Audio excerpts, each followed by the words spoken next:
Çerkezler ve Osmanlı askerleri bu geçitte karşılaşıyorlar. Çerkezler bir şekilde onları içeriye çekiyor.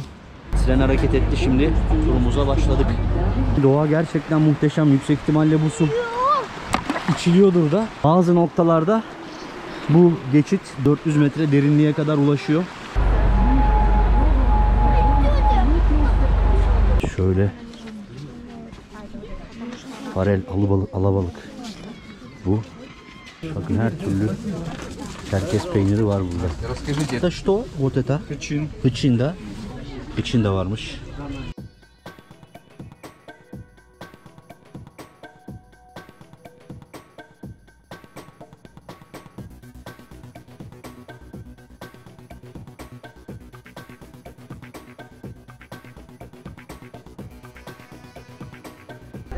Arkadaşlar herkese merhabalar. Kafkasya'dan hepinize selamlarımı, saygılarımı ve hürmetlerimi iletiyorum. Sizi bugün inanılmaz güzel bir yere getirdim. Krasnodar Krai toprakları içerisinde yer alan Guamka geçidine geldik. Burası tabi Krasnodar Krai'nda şu an idari olarak, ancak tarihi Çerkez toprakları içerisinde yer alan Guamka köyü burası. Tabi gelir gelmez ilk gözüme çarpan Adige peynirleri, Çerkez peynirleri yani, ve yöreye özgü tatlar var. Bu da peynir bu arada. Kuru, çok lezzetli bir peynir ve bakın yine pestiller ve yöreye özgü birçok ürün var.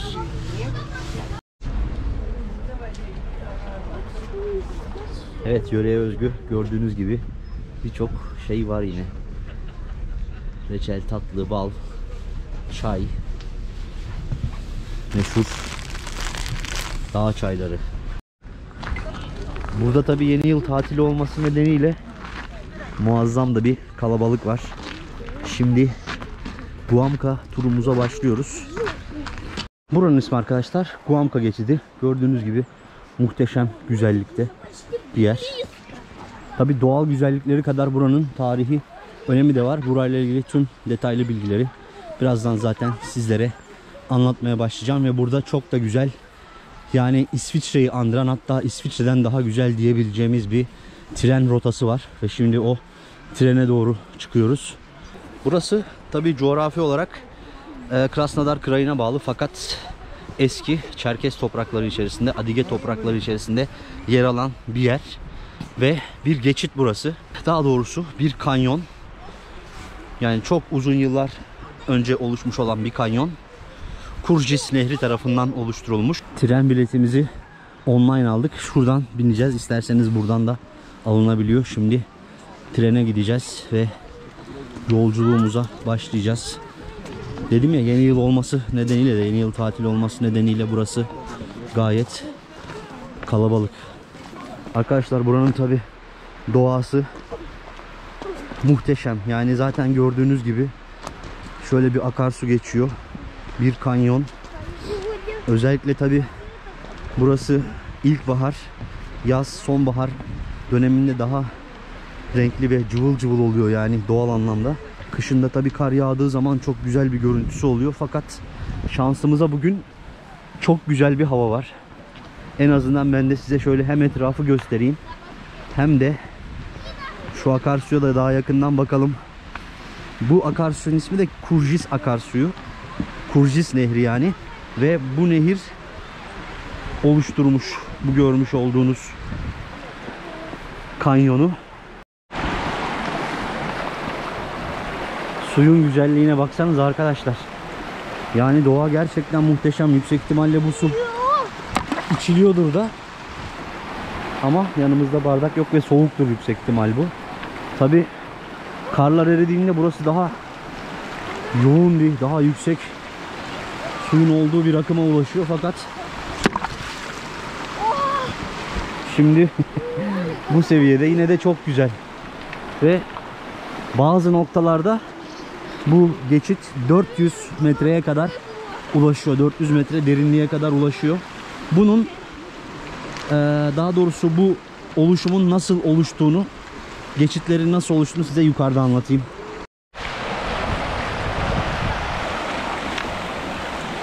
Arkadaşlar çok güzel tabi. Buraya geçide inince artık hava birazcık daha serin ve rüzgarlı oluyor tabi. Ama baksanıza şuraya. Muhteşem ya. Vay vay vay. Ve tabi insanlar da bakın haliyle çok ilgi gösteriyorlar. Yani burası zaten şu an daha fazlasıyla turistik bir yer. Yaz kış insanlar sürekli geliyor gidiyor. Böyle de ilgi gösteriyorlar buraya. Şimdi bizim trenimiz de 1.30'da. Trene doğru gideceğiz yavaş yavaş.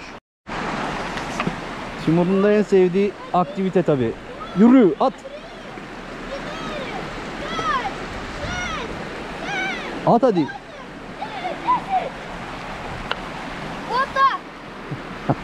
Pani atma. Pasiba. Ağaçlara bile baksanıza. Yaşlı ağaçlar yani. Belki yüzlerce yıllık.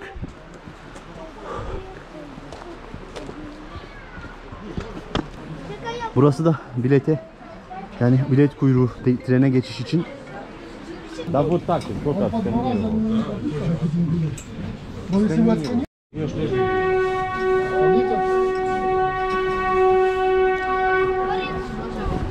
Tren geliyor. Tren gelecek birazdan ve bineceğiz. Tren geliyor. Yani böyle otantik bir trenle şimdi bu geçitte yaklaşık bir 3 kilometrelik bir tur yapacağız.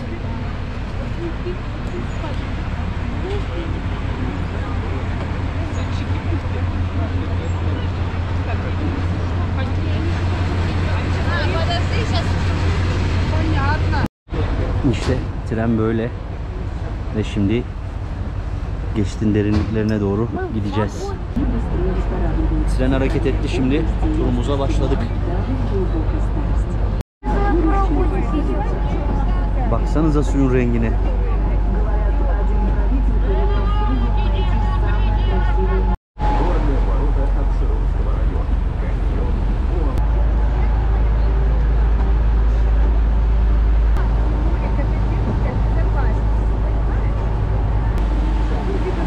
Bakar mısınız görüntülere?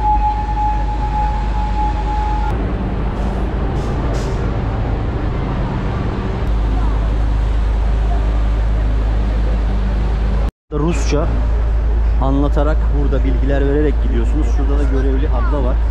Her şeye karışıyor. Ayağa kalkmayın, dışarı bakmayın gibi, mecbur güvenlik nedeniyle. Ama böyle güzel bir yolu, yani geçiti geçerek ilerliyoruz. Muhteşem bir yer gerçekten. Baksanıza ne kadar yüksek. Ve şöyle küçük küçük şelaleler de akıyor. Tabii kar yok şu an. Kar olsa daha, baksanıza,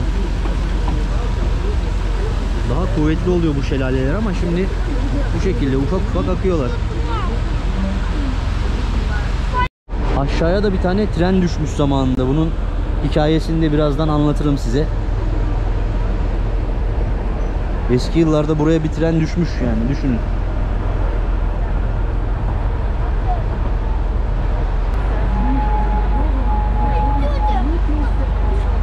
Şurada geri dönüş tren saatleri var.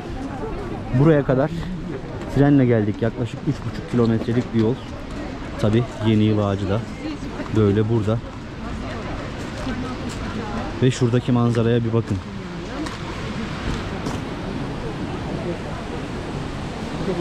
Yani burası doğal güzellikleriyle, manzarasıyla ünlü, muhteşem bir yer.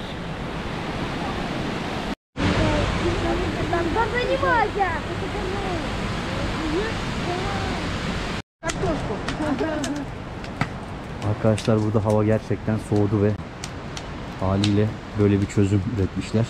İyi de olmuş. Baksanıza zaten burada hemen halimiz değişti. Şapkamızı falan taktık yani. Arkadaşlar bir de kahve aldım kendime bu güzel dağ manzarasında. Şimdi kahvemizi içelim. 200 ruble. Evet arkadaşlar, yani Yolun bir bölümünü trenle geliyorsunuz. Zaten gördünüz, geldik. Ve bir kısmında böyle yürüyerek gidiyorsunuz. Yani doğası gerçekten muhteşem bir yer. Ve tabii size şimdi burayı yavaş yavaş anlatmaya başlayacağım. Çünkü burada gerçekten de Osmanlı tarihi açısından da, aslında Çerkez tarihi açısından da yaşanmış önemli bir olay var. Onu anlatayım size. İlk olarak tabii oluşumunu anlatayım size. Burası bir kanyon. Gördüğünüz gibi yaklaşık bazı yerlerde 400 metreye kadar ulaşan yükseklikleri var buranın. Ve bu yükseklikler de şöyle oluşuyor. Dünyada buzul çağının bitmesiyle birlikte bu akarsu yatakları oluşuyor. Ve tabii akarsu o seviyede akıyor o zamanlar. Ve gördüğünüz gibi şu kayaların hepsini oyarak bu kanyonu oluşturuyor. Tabii günümüze geldiğimizde artık akarsuyun seviyesi buraya kadar alçalmış oluyor. Ve bu kanyonlar bu şekilde oluşuyorlar. Şöyle bakın, şurada zaten görüyorsunuz şeyleri. Suların, taşları nasıl oyduğunu şurada görebiliyorsunuz ve bunlar kireç taşı. Tabii kolay aşınıyorlar şeyle, suyla birlikte. Tabii bu söylediğim şey binlerce yıl içerisinde oluşuyor. Ve bu tren yolunun tamamı da bir 20 kilometre kadar işin aslı geçit boyunca devam ediyor. Yine falan baksanıza. Muhteşem. Arkadaşlar bu görmüş olduğunuz tren yolu da Stalin zamanında yaptırılıyor. 1928-1930 yılları arasında yanılmıyorsam. Mahkumlara yaptırılıyor bu yol. Buradan kereste taşımak amaçlı kullanıyorlar bu yolu. Tabi burası bir uçurum. Dikkatli olma konusunda tabelalar var. Burası 2. Dünya Savaşı'nda da yine önemli bir rol oynuyor. İşin aslı Alman ordusu Soçi'ye doğru ilerlemek istiyor fakat bu geçit onların geçmesini engelliyor. Çünkü gerçekten çok korunaklı ve savunmaya çok uygun bir yer. O yüzden burayı aşamıyorlar.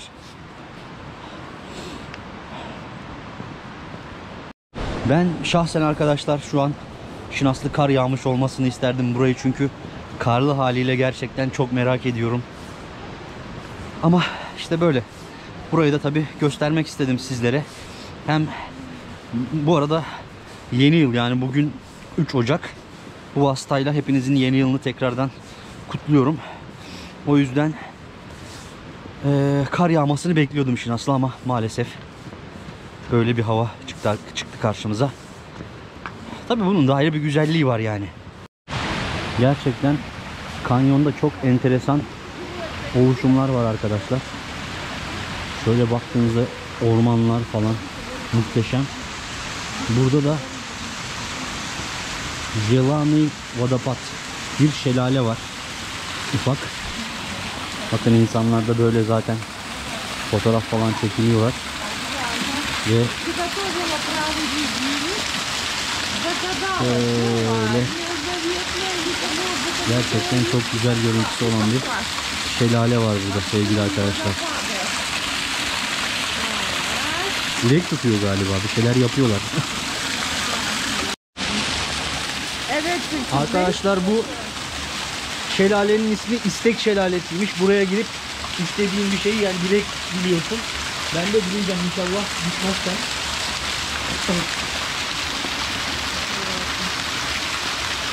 Böyle sağ parmağıyla Allah olur diye diyelim. Böyle güzel bir şelale işte. Dileğimizi de diledik arkadaşlar. Bazı bölümlerde böyle tabi sular akıyor ve don olduğu zamanlarda böyle buzlar, sarkıtlar da oluşmuş. Yani muhteşem bir görüntüsü var. Gerçekten yani burayı şu an gelip görmenizi tavsiye ederim. İnanılmaz güzel bir yer. Arkadaşlar haritası buranın böyle. Tabi buranın detaylı yerini size ben haritada gösteririm. Burada şöyle bir yine yazı, anıt var. Daha doğrusu 2. Dünya Savaşı ile ilgili. Söyledim ya, burada Alman ordusu buraya kadar geliyor. Tam bu noktaya kadar geliyor ve burada 8 kişi bu köprüyü tam 7 kere havaya uçurarak karşı tarafa geçmelerini engelliyor. Yani Krasnaya Polyana'ya gitmelerini, Soçi'ye geçmelerini engelliyor. O yüzden onların adına burada bir kahramanlık göstergesi olarak bu anıtı dikmişler. Yani bu taraf Krasnodar tarafına bakan taraf, dağların kuzey tarafı. Bu tarafsa güney tarafına giden, yani Soçi ve Krasnaya Polyana'ya giden tarafı. Bu köprüyü o zaman havaya uçurarak insanların, yani Alman ordusunun karşıya geçmesini engellemişler. Buraya da insanlar herhalde aşklarını simgeleyen bir kilit takmışlar. Ve şu geçit bazı yerlerde gerçekten çok daralıyor. Ve inanılmaz güzel manzaralar ortaya çıkartıyor. Bisiklet, scooter, kaykay, paten burada yasak. Burası bir yürüyüş yolu. Güzel de bir rota gerçekten. Yani bir 2 kilometreden beri de biz yürüyoruz. Çok sevimli, güzel bir rota. Buranın Çerkez tarihi ve Osmanlı Türk tarihiyle ilgili olan kısmını anlatmak gerekirse de şöyle bir hikayesi var arkadaşlar. 1717 yılında Osmanlı ordusu buraya geliyor. Çerkezler ve Osmanlı askerleri bu geçitte karşılaşıyorlar. Bir şekilde Çerkezler onları içeriye çekiyor, geçitin içine, ve geçitin bir tarafını kapatıyorlar ve yine diğer tarafını da kapatıyorlar. Ve Osmanlı askerlerini bu geçit içerisinde tutuyorlar. Ve gördüğünüz şu yukarıdaki tepelerden de üstlerine şöyle taşlar atarak burada mağlup ediyorlar. Evet, hikayesi de böyle. 1717 yılında gerçekleşmiş bu savaş. Ve bu şekilde sonlanmış maalesef. Buranın ismini söyledim mi? Onu tam hatırlamıyorum. Guamka geçidi burası. Guamka Uşeyli diye geçiyor. Evet, Maykop'tan da 80 kilometre uzaklıkta bir yer. Ben bu arada Çerkezlerle Osmanlıların savaştığını hiç bilmiyordum. Yani enteresan gerçekten. Burada böyle bir hadisenin yaşanmış olması da Allah rahmet etsin askerlerimize, gerçekten üzücü. Yani bir nebze Osmanlı askerlerinin mezarı olmuş burası. Evet, böyle de bir tarihi olay yaşanmış. Kaya oluşumlarında bazen yüz, simayı andıran silüetler görmek mümkün. Evet, çok farklı bir yer. Burayı da sizlere yine Kafkasya'nın tamamen farklı bir yeri. Buraya herhalde benden başka da kimse gelmez diye düşünüyorum. Göstermek istedim öyle sizlere. Burayla ilgili son olarak şunu söyleyeyim size. Gidiş dönüş bu tren bileti, manzaralı tren bileti 700 ruble online veya kasadan alınabiliyor. Biz online almıştık, hemen geçtik. Her saat başı dönüşler var. Biz buraya 1'de vardık, 4'te dönüyoruz. Birazdan trenimiz kalkacak ve yine aşağıya ineceğiz köye. Ve köyü de size göstereceğim tabii ki. Böyle de çok sevimli dostlarımız var burada.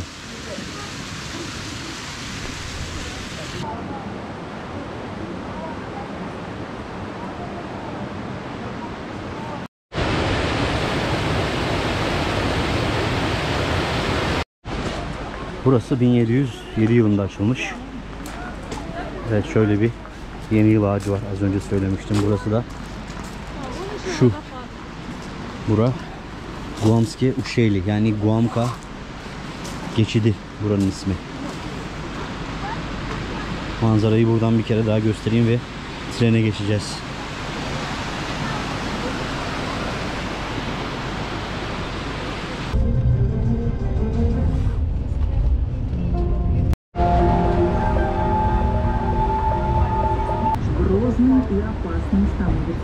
Кавказских гор считаются орлы.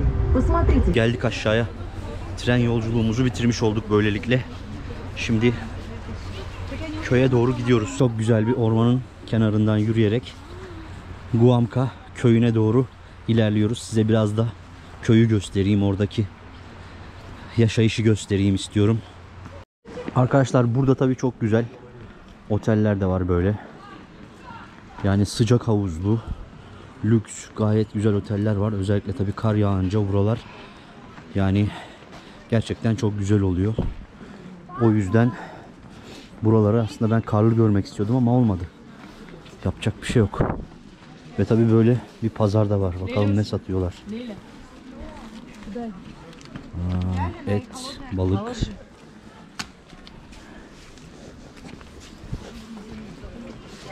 Şöyle farel, alabalık. Bu. Yani sadece geçit ve tren turu yok. Onunla birlikte böyle yine yerel pazarları da görme, alışveriş yapma şansınız var. Her zamanki gibi kalpaklar, papakalar burada. Böyle hediyelikler alabileceğiniz yerler var. Şöyle bakın. 1500 ruble. 500 lira şu. Mesela terlikler.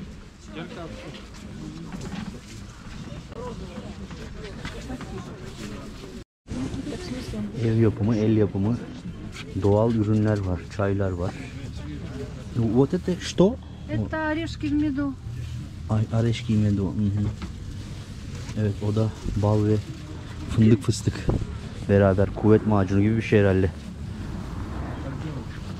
Yine sucuklar ve peynirler. Bakın her türlü Çerkez peyniri var burada. Расскажите, это соленый слышал, этот какой?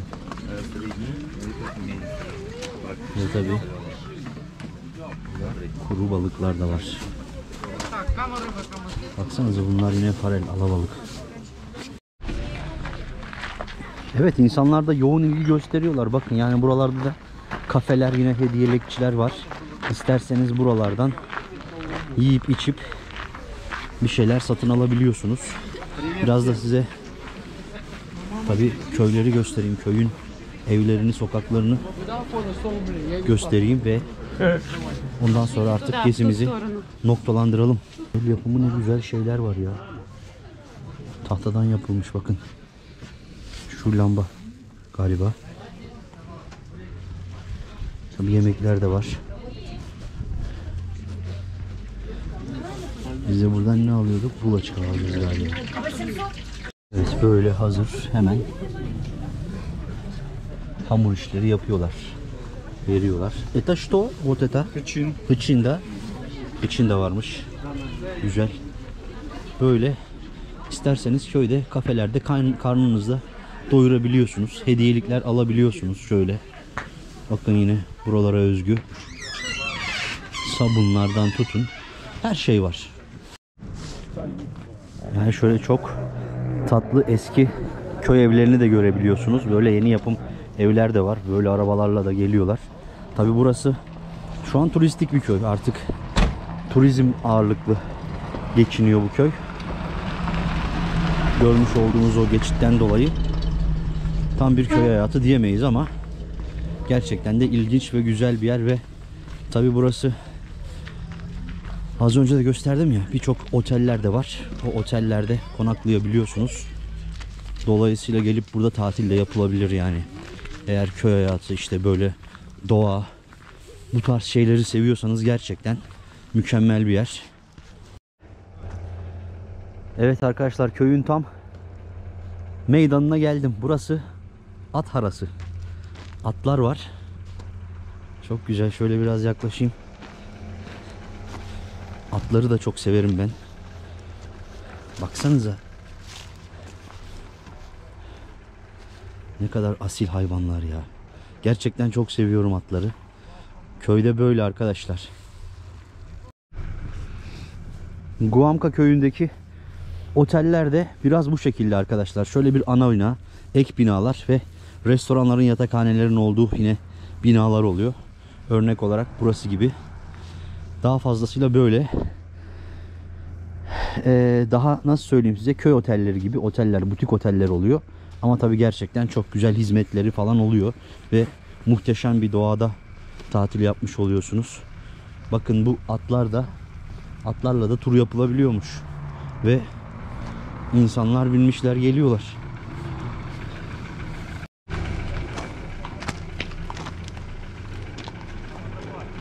С Новым годом! Новым счастьем!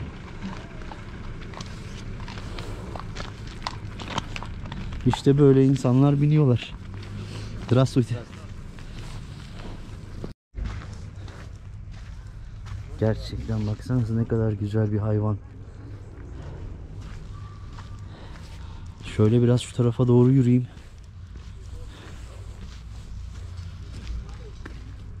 Здравствуйте. Здравствуйте. Сколько стоит? Как? Полуторачасовой маршрут стоит 2500 на водопад. Спасибо. Köyün böyle gayet sevimli köy evleri de var. Zaten herhalde bu tarz evleri Rusya'nın her yerinde görebiliyorsunuz. Yani her köyünde görebiliyorsunuz. Böyle sevimli güzel bir yer arkadaşlar. Buamka köyü. Siz neler düşündünüz? Sizce güzel mi? Hoşunuza gitti mi? Her zamanki gibi görüşlerinizi paylaşın lütfen benimle. Bu taraflarda tepelerde glamping çadırları var. Görebiliyor musunuz bilmiyorum. Yani burada glamping, camping aslında hepsini yapabiliyorsunuz. Yapabilme şansınız var. Fakat tabii onlar için özel alanlar var. Oraları seçmeniz gerekiyor. Yine çok sevimli evler var ama bunlar biraz daha terk edilmiş gibi duruyor. Evet arkadaşlar, Guamka köyü böyle. Guamka geçidi böyle. Enteresan hikayeleri var. Size yine her zaman olduğu gibi dilim döndüğünce anlatmaya çalıştım bu hikayeleri ve buraları tanıtmaya çalıştım. Kafkasya'nın da yine en değişik, enteresan yerlerinden bir tanesi. Tabii bence kesinlikle görülmesi gereken yerlerinden bir tanesi. Ve her zaman olduğu gibi hepinize çok teşekkür ediyorum. Saygılarımı, sevgilerimi sunuyorum. Ve izlediğiniz için çok sağ olun. Bir sonraki videoda görüşünceye dek kendinize iyi bakın. Lütfen beğenmeyi, yorum yapmayı ve abone olmayı unutmayın. Hepinize sonsuz teşekkür ediyorum. Çok sağ olun.